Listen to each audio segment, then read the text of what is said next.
சாய்ராம். ஸ்ரீ சாய் சச்சரிதம் அத்தியாயம் 9. குருவின் கரஸ்பரிசத்தின் தாக்கமும் சாயி உபதேசமும்.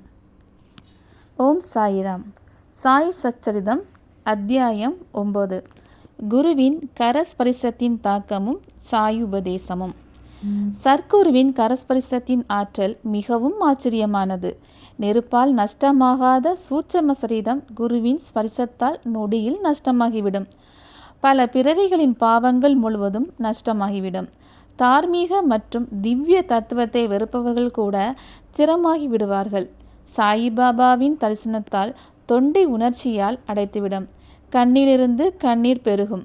மனமும் உணர்ச்சிகளினால் நிறைந்துவிடும். சோகம் என்ற எண்ணம் ஏற்பட்டு ஆத்மானுபவ ஆனந்தம் தோன்ற ஆரம்பிக்கும். பக்தர்களின் அகந்தை அதிகமாகும் போது குருசக்தி அளித்து அந்த அகந்தையை அழித்து வாழ்க்கையின் குறிக்கோளை அடைய செய்கிறார். திருப்தியை அளித்து அழியா ஆனந்தத்தை அடைய செய்கிறார். பாபாவை வணங்கி ஏக மனதாக அவரை சரணாகதி அடைபவனுக்கு வாழ்க்கையில் 4 பலன்களும் தர்மம், அர்த்தம், காமம், மோஷம் எளிதாக கிடைத்து விடுகின்றன. இவற்றில் பக்தி மார்க்கம் அதிக முட்கள் நிறைந்தது, குழிகள் நிறைந்தன. சத்குருவிடம் நம்பிக்கை வைத்தால் குழிகளில் விழாமல் தப்பிவிடலாம்.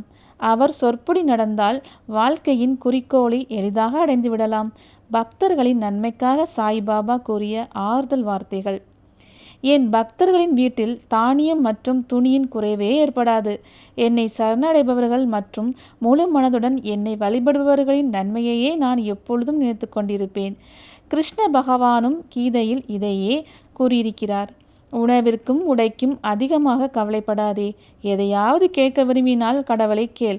உலகத்தின் மதிப்பு மரியாதையை துறந்து கடவுளின் கருணையும் அருளையும் பெற்று அதன் மூலம் பெருமையடைய முகத்தால் தவறான வழியில் செல்லாதே.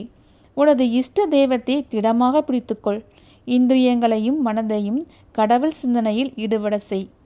எந்த பொருளாலும் கவரப்பட்டு விடாதே. எப்பொழுதும் என் காலடியையே நினைத்து கொண்டிரு. அதனால் மனம் செல்வம் மற்றும் ஐஸ்வர்யத்தின்பால் போகாமல் இருக்கட்டும். அப்போது மனம் உறுதியாகவும் அமைதியாகவும் பயற்றதாகவும் ஆகிவிடும். இத்தகைய மனநிலையை அடைந்தால் நாம் நல்ல சேர்க்கையில் இருக்கிறோம் என்பது பொருள். மனம் சஞ்சலமடைந்தால் அதை ஒரு நிலையில் கொண்டு வருதல் மிகவும் கடினம். ராம நவமி அன்று உர்ஸ். கோபர்கவுங் இன்ஸ்பெக்டர் ஸ்ரீ கோபால் ராவ் குண்ட் என்பவர் ஆவார். அவர் பாபாவின் பரம பக்தர். அவருக்கு 3 மனைவிகள் இருந்தனர். ஆனால் குழந்தை செல்வம் இல்லாமல் இருந்தது. சாயிபாபாவின் அருளால் அவருக்கு ஒரு மகன் பிறந்தான். அந்த சந்தோஷத்தின் காரணமாக 1897இல் அவர் சீரடியில் திருவிழா அல்லது உருஸ் கொண்டாட விரும்பினார். அவர் தம் எண்ணத்தை சீரடியின் மற்ற பக்தர்களான தாத்யா பாட்டில், தாத்யா கோதே பாட்டில் மற்றும் மாதவ் ராவிடம் தெரிவித்தார். அவர்களும் இந்த எண்ணம் பிடித்திருந்தது. பாபாவின் அனுமதியும் கிடைத்துவிட்டது. உருஸ் பண்டிகை கொண்டாட அரசு ஆணை அவசியமாக இருந்தது. அதனால் ஒரு விண்ணப்பம் கலெக்டருக்கு அனுப்பப்பட்டது. கிராமத்தின் பட்வாரியான குல்கர்னி மறுத்ததால் அனுமதி கிடைக்கவில்லை. மறுபடியும் விண்ணப்பித்த போது அனுமதி கிடைத்துவிட்டது. பாபாவின் அனுமதியுடன் ராமநவமி அன்று உர்ஸ் கொண்டாட நிச்சயிக்கப்பட்டது. அச்சமயம் அங்கு தண்ணீர் தட்டுப்பாடு அதிகமாக இருந்தது. கிராமத்தில் 2 கிணறுகள் தான் இருந்தன. ஒன்றில் தண்ணீர் வற்றியே இருந்தது, மற்றொன்றில் தண்ணீர் உப்பு நிறைந்ததாக இருந்தது. பாபா உப்பு தண்ணீர் இருந்த கிணற்றை மலர்களை போட்டு அத்தண்ணீரை இனிமையான தண்ணீராக மாற்றினார்.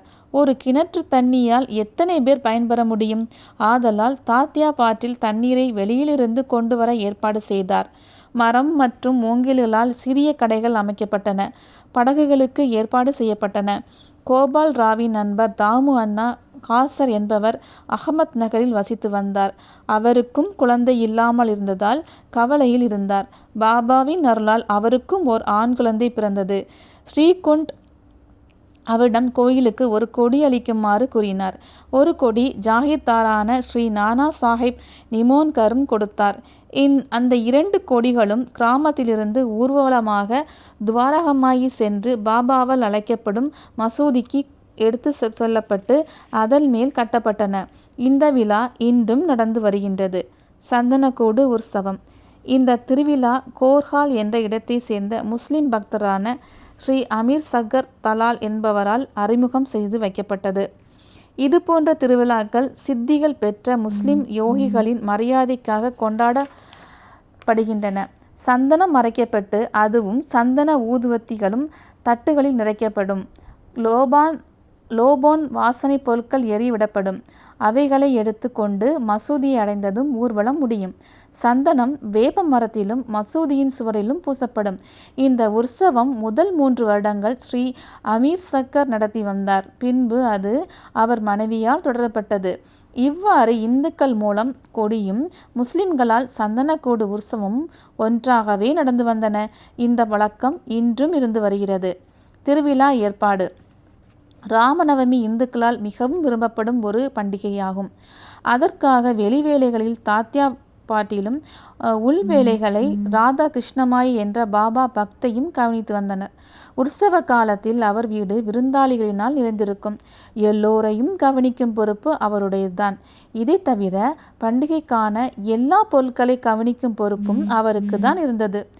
மசூதியை சுத்தம் செய்வது மற்றும் வெள்ளையடிப்பது போன்ற வேலைகளையும் அவர் ஆர்வத்துடன் செய்து வந்தார். மசூதியின் சுவர் துணியின் புகையால் கருப்பாகிவிடும். பாபா இரவில் சாவடியில் தங்க செல்லும்போது அவர் அந்த வேலைகளை செய்துவிடுவார். துணியுடன் எல்லா பொருட்களையும் வெளியில் எடுத்து சுத்தம் செய்து வெள்ளை அடித்த பிறகு முன்பு போல் சரியாக வைத்து விடுவார். பாபாவிற்கு மிகவும் பிடித்த ஏழைக்கான அன்னதானமும் ஏற்பாடு செய்யப்படும். இந்த எல்லா வேலைகளும் ராதாகிருஷ்ணமாயி வீட்டில்தான் நடக்கும். பல செல்வந்தர்களும் பெரிய மனிதர்களும் இதற்கான நிதி உதவி செய்வார்கள். உற்சவத்தில் பல தொண்டர்களும் உற்சாகத்துடன் வேலை செய்வார்கள். உருசும் ராம நவமியும் இணைந்தன. 1911 இந்நிகழ்ச்சி மாற்றம் செய்யப்பட்டது. கிருஷ்ணராவ் ஜோஹோ கவர் என்ற பக்தர் ஸ்ரீ சாயி சகுனோபாசனா என்ற புத்தகத்தின் ஆசிரியர் அமராவதியை சேர்ந்த தாத்தா சாஹிப் கபர் தேவுடன் விழாவின் ஒரு தினம் முன்பே வந்து தீஷித்வாடாவில் தங்கினார். அவர் தளத்தில் படுத்து கொண்டிருக்கும் போது காகா மகாஜனி என்ற லக்ஷ்மணராவ் பூஜை சாமான்களை எடுத்துக்கொண்டு மசூதியை நோக்கி சென்றார்.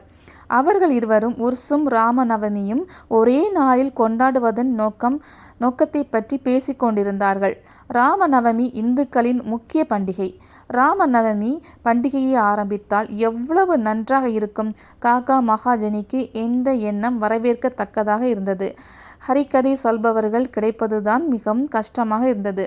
பீஷ்மர் என்பவர் இந்த பிரச்சனையை தீர்த்து வைத்தார். அவர் தாம் இயற்றி வந்த ராம ஜன்மத்தை பற்றிய கதை முடிவடைந்து விட்டது என்றும் தாம் அதை கூறுவதாகவும் மகாஜனி ஹார்மோனியம் வாசிக்க வேண்டுமென்றும் ராதாகிருஷ்ணமாயி சீனியுடன் கலந்த சுக்கு மாவை பிரசாதமாக தயாரிப்பார் என்றும் கூறினார். அவர்கள் இருவரும் பாபாவின் அனுமதி கேட்க மசூதி சென்றனர். அந்தர்யாமியான பாபாவிற்கு வாடேயில் நடந்த விஷயங்கள் தெரிய வந்தன. அவர் மகாஜனியிடம் வாடேயில் என்ன விவாதம் நடந்தது என்று கேட்டார். எதிர்பாராத கேள்வியால் மகாஜனி திடுக்கிட்டார். பாபாவின் கேள்வியின் உள்ளர்த்தம் புரியாமல் திகைத்தார். அப்பொழுது பாபா பீஷ்மரிடம் என்ன நடந்தது என்று கேட்டார். பீஷ்மர் ராமநவமி பண்டிகை கொண்டாடும் எண்ணத்தை பற்றி கூறி அனுமதியும் கேட்டார். பாபாவும் சந்தோஷமாக அனுமதி அளித்தார். மறுநாள் ராதாகிருஷ்ணமாயி ஒரு தொட்டில் கொண்டு வந்து பாபாவின் இருக்கை முன் வைத்தார். பண்டிகை ஆரம்பித்தது. பீஷ்மர் ஹரிக்கதை கூறவும் மகாஜனி ஹார்மோனியம் வாசிக்கவும் ஆரம்பித்தனர். அப்பொழுது பாபா மகாஜனியை அழைத்து வர செய்தார். மகாஜனிக்கு பாபா விழாவை நடத்த அனுமதி கொடுப்பாரா மாட்டாரா என்ற சந்தேகம் எழுந்தது. அவர் பாபாவின் அருகில் சென்றபோது பாபா அவரிடம் என்ன நடக்கிறது, இந்த தொட்டில் ஏன் வைக்கப்பட்டிருக்கிறது என்று கேட்டார். மகாஜனி ராமநவமி திருவிழா ஆரம்பித்து விட்டதாக கூறினார். அப்பொழுது பாபா அருகிலிருந்து 2 மாலைகளை எடுத்தார். ஒன்றை காக்காவின் கழுத்தில் ஒன்றை பீஷ்மருக்கு அணிவிக்க கொடுத்தனுப்பினார். ஹரிக்கதை ஆரம்பித்தது. ஹரிக்கதை ராஜாராமின் ஜெயகோஷத்துடன் முடிந்தது. ஹரிக்கதை நடந்த இடத்தில் கலர் பொடிகள் தூவப்பட்டன. அதில் ஒரு துளி பாபாவின் கண்ணில் விழுந்தது. அவர் திடீரென்று கோபித்து கொண்டு கடும் சொற்களை சொல்ல ஆரம்பித்தார். இக்காட்சியை கண்ட அனைவரும் மிகவும் பயந்துவிட்டனர். பாபாவின் குணத்தை அறிந்த அந்தரங்க பக்தர்கள் அவர் வார்த்தைகளை தவறாக எடுத்துக்கொள்வார்களா என்ன? பாபாவின் வார்த்தைகளை அவர்கள் ஆசிகளாக கொண்டனர்.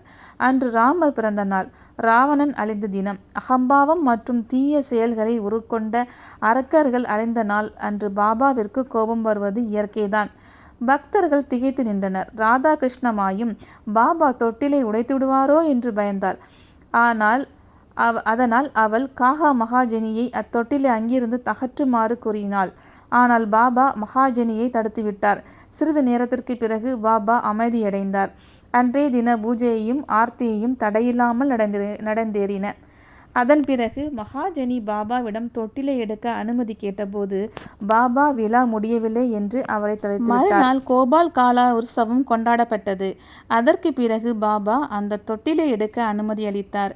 ஹரிகதை முடிந்தது. உற்சவம் முடிந்ததும் ஒரு பாத்திரத்தில் தயிர் அவல் போட்டு கட்டி தொங்கவிட்டிருக்கும். ஹரிகதை முடிந்தவுடன் அதை உடைத்து அந்த அவளை பிரசாதமாக கொடுப்பார்கள். காலையில் 2 கொடிகளின் ஊர்வலமும் இரவில் சந்தனக்கூடு ஊர்வலமும் விமர்சையாக நடத்தப்பட்டது. இதற்கு பிறகு உர்ஸ் ராமநவமி விழாவாக மாறிவிட்டது. அடுத்த வருடம் 1912 ராமநவமி பட்டியல் அதிகமாகியது. ராதாகிருஷ்ணமாயி சித்திரை பிரதமையிலிருந்து நாம சப்தாகம் ஆரம்பித்தார்.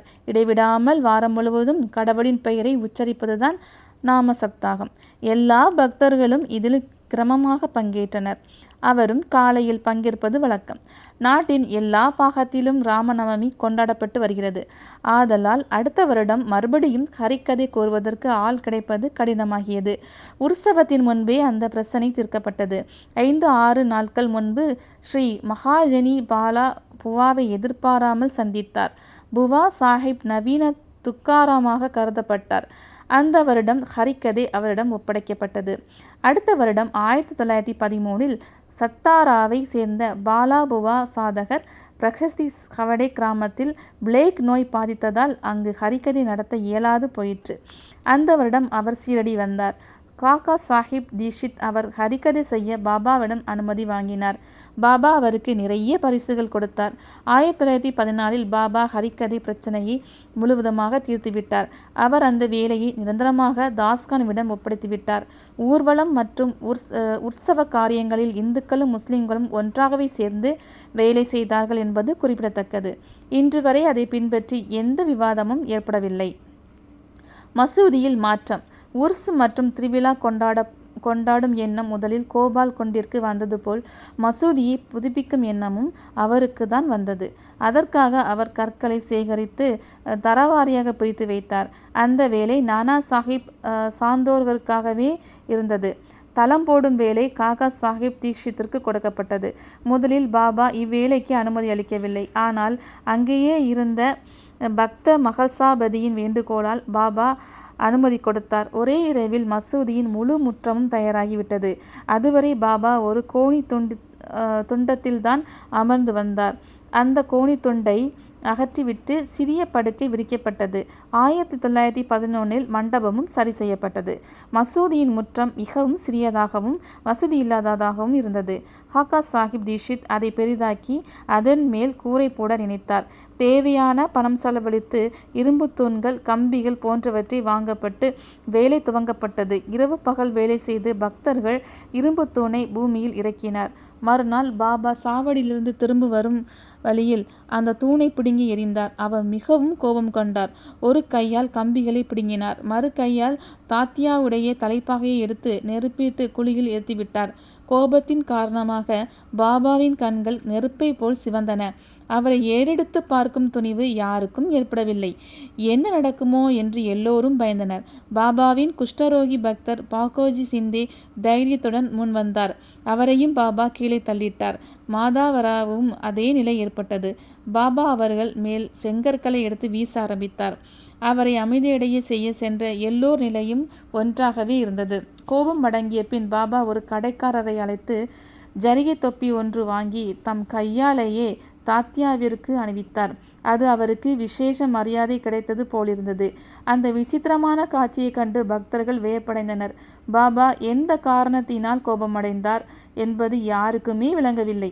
அவர் தாத்யாவை ஏன் அழைத்தார், பின் அவர் கோபம் எப்படி அமைதியடைந்தது என்பது யாருக்கும் தெரியாது. பாபா ஒரு சமயம் அதி கோபமாகவும் மறுசமயம் அதி அமைதியாகவும் இருப்பார். அவர் சாதாரணமாக அன்புடன் பேசுவது வழக்கம். ஆனால் திடீரென்று காரணமில்லாமல் கோபப்படுவதும் அவர் வழக்கமாக இருந்தது. ஓம் சாய்ராம்.